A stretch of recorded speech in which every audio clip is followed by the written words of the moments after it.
Hello students, welcome back to my YouTube channel Shevi chemistry classes. आज की class में हम लोग पढ़ने वाले हैं केमिकल रिएक्शंस एंड इक्वेशन का लास्ट लेक्चर, जिसमें आपका ये वाला टॉपिक जो था अभी रिमेनिंग था, that is corrosion and rancidity. सिर्फ यही एक टॉपिक रहता है, बाकी हम सब कुछ एवरीथिंग हम लोग कवर कर चुके हैं डिटेल में। ठीक है, तो चलिए आज ये टॉपिक भी करा देते हैं और फाइनली आपका फर्स्ट चैप्टर कंप्लीट करवाते हैं। चलिए वीडियो स्टार्ट करते हैं। वीडियो स्टार्ट करने से पहले मेक श्योर आप चैनल को सब्सक्राइब कर दें, वीडियो को लाइक और इसे ज्यादा से ज्यादा स्प्रेड जरूर करें। तो चलिए सबसे पहले स्टार्ट करते हैं विद द कोरोजन। कोरोजन क्या होता है? कोरोजन जो होता है नॉर्मली अगर मैं डेली लाइफ में देखूं तो कोरोजन जो होता है car bodies, bridges, iron nailings, ships, इन सब को बहुत बुरी तरीके से डैमेज कर देता है, या फिर यू कैन से उन सारे सब ऑब्जेक्ट्स को जो कि मेटल से बने हुए होते हैं, राइट। लेकिन specially in the case of iron, corrosion को हम रस्टिंग का नाम दे देते हैं। ठीक है, तो होता क्या है, देखो आयरन के केस में जो कोरोजन होता है उसे हम क्या बोलते हैं? रस्टिंग। रस्टिंग का मतलब क्या होता है, ये कोरोजन का मतलब क्या होता है, ये ध्यान से मेरी बात सुनना। ठीक है, अब जैसे कंसिडर कि ये मेरे पास एक सरफेस है आयरन का, ठीक है, या फिर आयरन का सरफेस है ये रहा। ठीक है, जब ये आयरन जो है एटमॉस्फेरिक कंडीशन में रखा जाता है, यानी हम इसको एटमॉस्फेयर में एक्सपोज करके रख देते हैं, तो एटमॉस्फेयर में क्या होता है? एयर, ठीक है, और क्या होता है? मॉइस्चर। तो ये आयरन क्या करता है, इस एयर और इस मॉइस्चर के साथ रिएक्ट कर लेता है और आयरन ऑक्साइड की फॉर्मेशन कर लेता है, Fe2O3.XH2O, ठीक है, जिसको आप बोलते हो हाइड्रेटेड आयरन ऑक्साइड। ठीक है, रस्टिंग का मतलब क्या हुआ? रस्टिंग का मतलब हुआ कि आयरन के ऊपर आयरन ऑक्साइड की लेयर बन जाना। कैसे? जब हम उसको एटमॉस्फेरिक कंडीशन में एक्सपोज करके रखते हैं तब। ऐसा दूसरे मेटल्स के केस में भी देखा जाता है, जैसे कि कॉपर या सिल्वर के केस में। तो कॉपर के केस में क्या होता है, देखना, कॉपर को जब एक्सपोज करके रखा जाता है तो ये जो होता है कोरोड हो जाता है, क्योंकि ये बनाता है कॉपर कार्बोनेट। ठीक है, जिसको हम लिखते हैं CuCO3.CuOH2। अभी मैं इसका रीजन बताती हूँ कि यहाँ पे हाइड्रोक्साइड क्यों बना है। ठीक है, अगर मैं इन केस ऑफ सिल्वर की बात करूं तो जब सिल्वर को एक्सपोज करके रखा जाता है एटमॉस्फेरिक कंडीशन में तो सिल्वर भी कोरोड हो जाता है और बनाता है सिल्वर सल्फाइड। ठीक है, तो ये भी क्या है? Silver sulphide. तो इसका मतलब क्या हुआ? कोरोजन का मतलब हो गया कि अगर किसी भी मेटल को एटमॉस्फेरिक कंडीशन में एक्सपोज करके रखा जाए तो अगर या तो वो उसके ऊपर ऑक्साइड की लेयर बन जाए, या हाइड्रो ऑक्साइड की लेयर बन जाए, या सल्फाइड की लेयर बन जाए, या कार्बोनेट की लेयर बननी शुरू हो जाए, तो उसको हम कोरोजन कहते हैं। जब कॉपर को आप एटमॉस्फेरिक कंडीशन में रखते हो तो ये क्या बनाता है? Copper carbonate. तो जो कॉपर कार्बोनेट है, यहाँ पर इसका कलर क्या होता है? ग्रीन कलर, ग्रीन कलर बन जाता है। ठीक है, मैं इसके स्क्रीनशॉट्स भी साइड में लगा दूंगी ताकि आपको बहुत ज्यादा क्लैरिटी हो जाए इन सब चीजों में। तो इसका क्या बनता है? ग्रीन कलर बनता है। क्यों बनता है? क्योंकि यहाँ पर कार्बोनेट की फॉर्मेशन हो जाती है। ठीक है, ऐसे ही सिल्वर के केस में जब सिल्वर को एयर और मॉइस्चर की प्रेजेंस में बाहर रख दिया जाता है तो ऐसे ही सिल्वर सल्फाइड की फॉर्मेशन कर लेता है, और ये सिल्वर सल्फाइड जो होती है उसका कलर क्या होता है? ब्लैक कोटिंग यहाँ पर बन जाती है। तो ठीक है, ये तीनों चीजें मैंने आपको बताई। आयरन के केस में आप याद रखोगे आयरन ऑक्साइड बनता है, कॉपर के केस में कॉपर कार्बोनेट बनता है, सिल्वर के केस में सिल्वर सल्फाइड बनता है। ठीक है, तो डेफिनेशन क्या हुआ? जब एक मेटल के सरफेस को एटमॉस्फेरिक कंडीशन के अंदर एक्सपोज किया जाता है तब वो अगर ऑक्साइड, सल्फाइड, हाइड्रो ऑक्साइड या कार्बोनेट की लेयर फॉर्मेशन कर दे तो उस वक्त पे उसको हम कोरोजन कहते हैं। ठीक है, ऐसे ही आप देख सकते हो एल्यूमिनियम के केस में भी, एल्यूमिनियम क्या करता है, बहुत ज़्यादा शाइनी होता है, ठीक है, और थोड़े टाइम बाद क्योंकि उसको एटमॉस्फेरिक कंडीशंस में रख दिया जाता है, एक्सपोज करके रख दिया जाता है, तो उस वजह से वो डल हो जाता है, थोड़ा सा उसकी शाइनिंग जो होती है वो लॉस हो जाती है। तो इसका मतलब एल्यूमिनियम भी क्या होता है, कोरोड हो जाता है। चलो अभी हम सबसे पहले कोरोजन की डेफिनेशन लिख लेते हैं, और डेफिनेशन क्योंकि आप नोट्स बना रहे हो तो वो सब चीज़ें भी अलग से बॉक्स में मेंशन कर देना, क्योंकि वो भी बहुत ज़रूरी है। तो देखो डेफिनेशन लिख लो। कोरोजन होता है it is the process in which metal forms an oxide, hydroxide, sulfide and carbonate layer due to the reaction with air or moisture present in atmosphere। ठीक है, तो डेफिनेशन आपकी ये हो गई। ठीक है, जो मैंने अभी तक आपको बताया है उसकी एक किस्म से मैंने समरी यहाँ पर मेंशन कर दी है। ठीक है, तो नोट्स में आप ये भी लिख सकते हो, जब आयरन के केस में होता है तो आयरन क्या होता है, एयर और ऑक्सीजन के साथ एयर या मॉइस्चर के साथ रिएक्ट करता है तो आयरन ऑक्साइड की फॉर्मेशन हो जाती है, और यहाँ पर X क्या होता है, वाटर ऑफ क्रिस्टलाइजेशन। ठीक है, तो यहाँ पे आयरन ऑक्साइड बन जाता है which is brown in colour. ठीक है, ऐसे ही कॉपर जब इन कंडीशंस के साथ जो है एयर और मॉइस्चर के साथ रिएक्ट करता है तो ये क्या बनाता है, कॉपर कार्बोनेट। ठीक है, और ये क्या होता है, ग्रीन कलर का। इस तरीके से आपको नोट्स बनाने हैं। ठीक है, उसके बाद ऐसे ही मैंने सिल्वर के केस में आपको बताया। ठीक है, सिल्वर के केस में जब ये एयर और मॉइस्चर के साथ रिएक्ट करता है तो ये सिल्वर ऑक्साइड की फॉर्मेशन कर देता है विच इज ऑफ, यहाँ पे ब्लैक कोटिंग बन जाती है सिल्वर ऑक्साइड की। ऐसे मैंने आपको एल्यूमिनियम का केस बताया, इसमें क्या होता है, शाइनेस होता है, शाइनिंग होता है और डलनेस आ जाती है। क्यों आती है डलनेस, क्योंकि यहाँ पर भी एल्यूमिनियम ऑक्साइड की फॉर्मेशन हो जाती है, मतलब ये भी कोरोड हो जाता है, Al2O3 की फॉर्मेशन हो जाती है। ठीक है, तो ये था, ये आप इस तरीके से नोटबुक में नोट कर लोगे तो कभी भी भूलोगे नहीं। ठीक है, उसके बाद मैं करवाती हूँ प्रिवेंशन की, हम कोरोजन से बचने के लिए क्या क्या प्रिवेंशन कर सकते हैं। तो अब हम करेंगे कोरोजन के प्रिवेंशन मेथड्स। ठीक है, तो चलिए आगे बढ़ते हैं। तो हेडिंग डालो प्रिवेंशन मेथड्स।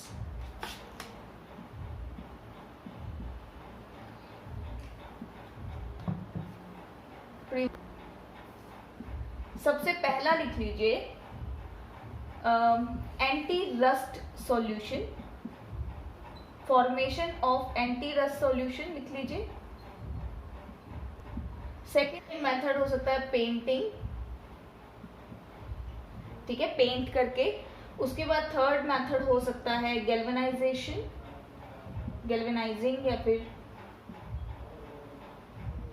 फोर्थ मेथड हो सकता है नॉन कोरोड मटेरियल का यूज करके, the use of non corrode material.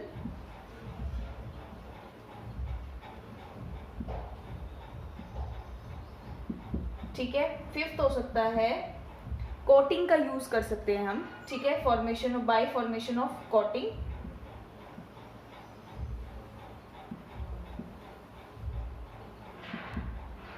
Sixth method हो सकता है टिनिंग। आपकी बुक में ज्यादा एक्सप्लेनेशन नहीं है, मैं आपको छोटा छोटा थोड़ा सा डिटेल में सब कुछ मेंशन कर देती हूँ। देखो, सबसे पहले है एंटी रस्ट सॉल्यूशन। एंटी जहां पर वर्ड आ जाए इसका मतलब कोरोजन को प्रिवेंशन करने के लिए हम मेथड्स ढूंढ रहे थे। एंटी रस्ट का मतलब है जो रस्टिंग को रोक सके ऐसा सॉल्यूशन हम बनाएंगे, ठीक है। जैसे कि आप देखो कि कोरोजन जो होता है वो मेनली जो होता है वो एसिडिक मीडियम में होता है। एसिडिक मीडियम मतलब एक ऐसा मीडियम जिसमें H आयंस हो, ठीक है। तो जो एंटी रस्ट सॉल्यूशन बनाया जाता है वो एल्केलाइन मीडियम का बनाया जाता है, बिल्कुल ऑपोजिट, ठीक है। एल्केलाइन मतलब बेसिक, इसमें क्या था H आयन, तो इसमें क्या होगा OH आयंस, ठीक है। तो इस चीज का आप ध्यान रखोगे कि एंटी रस्ट मतलब एंटी का मतलब ऑपोजिट, ऑपोजिट मतलब कोरोजन किससे हो रहा था, एसिडिक मीडियम से हो रहा था, ठीक है। तो एंटी रस्ट मतलब उसको एल्केलाइन सॉल्यूशन का बनाया गया ताकि वो रस्टिंग को रोक सके, ठीक है। बाकी डिटेल आपको जानने की जरूरत नहीं क्योंकि वो बहुत ज्यादा हो जाएगा और आप समझ नहीं पाओगे अभी 10th में। तो चलिए सेकंड है पेंटिंग। पेंटिंग से क्या होता है, देखो जैसे आयरन है, जैसे आयरन का सरफेस है ये, ठीक है। अब आयरन का सरफेस है, उस पर आपने पेंटिंग करके ऐसे एक लेयर की फॉर्मेशन कर दी, ठीक है। अब जो एटमॉस्फेरिक कंडीशन आ रही होंगी ऊपर से, यानी कि एयर या फिर मॉइस्चर जो भी ऊपर से आ रहा होगा, देखो जैसे ये आयरन जो आयरन का एक मेटल सरफेस है उसके ऊपर मैंने क्या कर दिया, पेंट कर दिया। तो पेंट करने की वजह से ये जो आयरन होगा वो तो उस पेंट के नीचे वाली लेयर हो गई, ठीक है। तो यानी कि इस लेयर के आ जाने से जो ऑक्सीजन और मॉइस्चर है, जो एयर और मॉइस्चर है, वो उस आयरन के मेटल सरफेस तक नहीं पहुंच पाते। तो इस वजह से पेंट जो करता है वो आयरन और एयर या मॉइस्चर का रिएक्शन आपस में नहीं होने देता, उसको रोक लेता है, ठीक है, खुद आ जाता है बीच में। तो इस वजह से पेंटिंग की वजह से भी कोरोजन रोका जा सकता है, ठीक है। तो इस वजह से आप याद रखोगे। उसके बाद देखो गैल्वेनाइजेशन क्या होता है। गैल्वेनाइजेशन में जिंक का यूज किया जाता है, यानी कि कैसे गैल्वेनाइजेशन प्रोसेस में होता क्या है, ध्यान से देखना। जैसे कंसीडर करो आपके पास ये आयरन का सरफेस है ऐसे, ठीक है। गैल्वेनाइजेशन में क्या करता है, इस आयरन के ऊपर जिंक की एक लेयर बना दी जाती है, जिंक से इसको कोट कर दिया जाता है ऐसे, ठीक है। अब देखो जो भी एयर या मॉइस्चर आएगी वो किसके साथ पहले रिएक्ट करेगी, जिंक के साथ।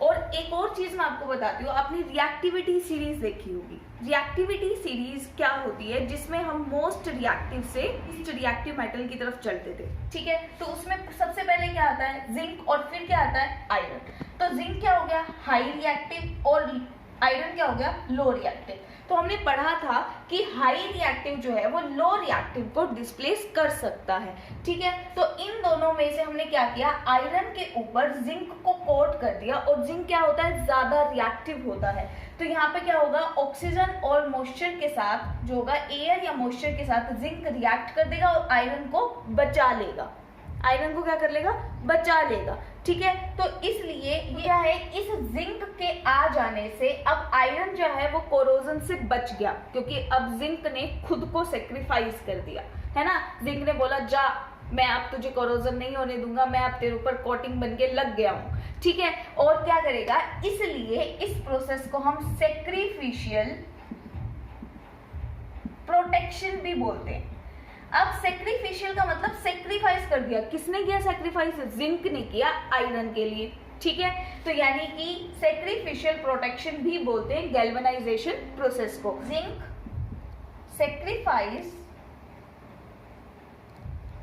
sacrifice itself to save the iron from corrosion, ठीक है। इसलिए इसको हम क्या बोलते हैं, गैल्वेनाइजेशन भी बोलते हैं, ठीक है। अब दूसरी बात आती है, मैं इसके बाद डायरेक्ट बात करूंगी टिनिंग की, ठीक है। टिनिंग क्या होता है, टिनिंग का मतलब होता है, देखो गैल्वेनाइजेशन में जिंक की कोटिंग होती है और टिनिंग में टिन की कोटिंग होती है, ठीक है। तो रिलेट कर पाओगे, इसलिए उसके बाद यही बता रही हूँ। इसमें क्या होता है, जो टिनिंग प्रोसेस होती है वो आयरन और कॉपर दोनों के ऊपर एप्लीकेबल होती है।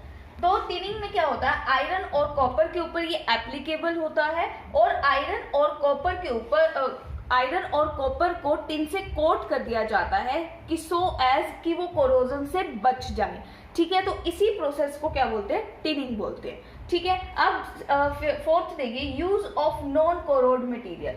नॉन कोरोड मटेरियल कौन से होते हैं, जैसे कि बात करें हम तो निकल जो होता है वो नॉन कोरोड मटेरियल होता है। निकल जो होता है वो कोरोजन नहीं होने देता है, ठीक है, क्योंकि वो बहुत ज़्यादा टफ होता है, हार्ड होता है, वो इजीली डिजोल्व नहीं होता है, जिस वजह से जो निकल होता है, जब हम निकल को यूज करते हैं तो उसके ऊपर कोरोजन आसानी से नहीं होता है, तो वो क्या हुआ, एक नॉन कोरोड मटेरियल हुआ।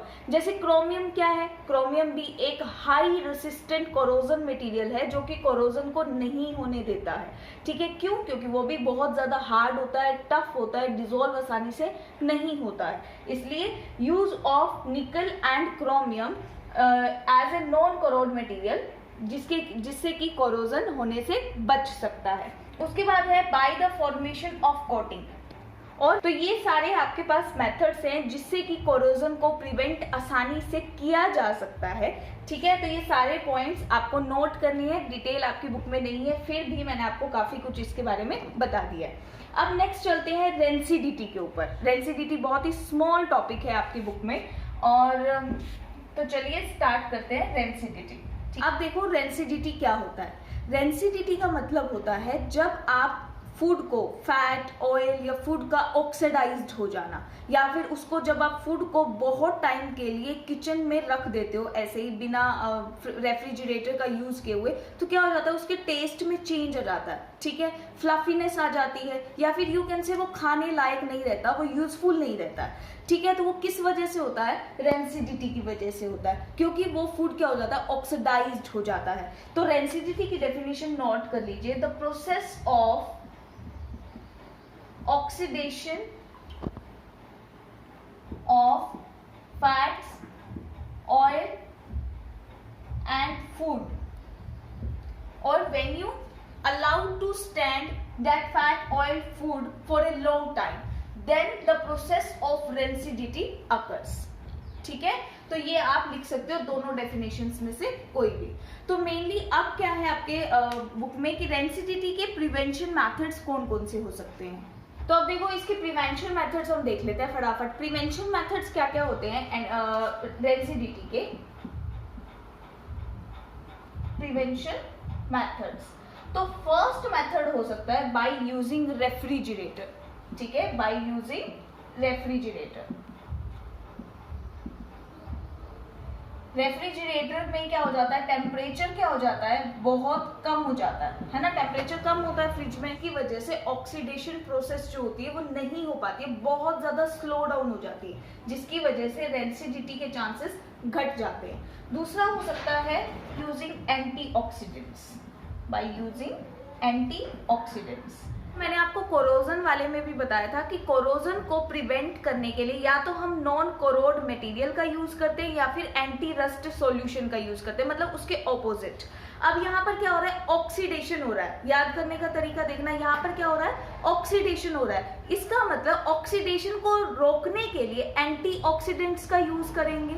ठीक है, तो बाय यूजिंग एंटीऑक्सीडेंट्स। थर्ड देखिए, आप एक एग्जांपल लीजिए। ठीक है, जैसे आप मार्केट में जाते हो तो लेज के पैकेट होते हैं, ठीक है, अंकल चिप्स के पैकेट्स आते हैं, उसमें ना चिप्स बहुत कम होते हैं और जबकि गैस बहुत ज्यादा फ्लश्ड होती है उनमें। ठीक है, अब क्या होता है, वो किस लिए होता है, उसमें नाइट्रोजन गैस को फ्लश किया जाता है, कंप्लीटली फ्लश्ड किया जाता है। तो क्यों किया जाता है, क्योंकि जो नाइट्रोजन होती है, देखो नाइट्रोजन गैस जो होती है वो अनरिएक्टिव होती है और वो बहुत ज्यादा वेरी वेरी स्टेबल होती है। ठीक है, एक तो क्या होता है, अनरिएक्टिव होती है, दूसरा वेरी स्टेबल होती है, और इसकी स्टेबिलिटी ही रिस्पॉन्सिबल होती है रेंसिडिटी को रोकने के लिए। तो ये क्या कर देती है कि रेंसिडिटी को नहीं होने देती है, इसलिए चिप्स जल्दी से खराब नहीं होते पैकेट्स में। ठीक है, क्योंकि उसके अंदर नाइट्रोजन गैस भरी हुई होती है। तो इसलिए रेंसिडिटी को रोकने के लिए ये दो मेथड्स का आराम से इस्तेमाल किया जा सकता है। तो चलिए, आपका ये पूरा टॉपिक फिनिश हो गया है फाइनली, और आपका first chapter chemical reactions and equations finally finished. अब इसके एनसीईआरटी सॉल्यूशंस हम नेक्स्ट वीडियो में पढ़ेंगे और वो बहुत जल्द आ जाएगी आपके पास। तो चलिए इस वीडियो में इतना ही। Till then stay safe, stay connected and thank you so much for giving me so much love and support.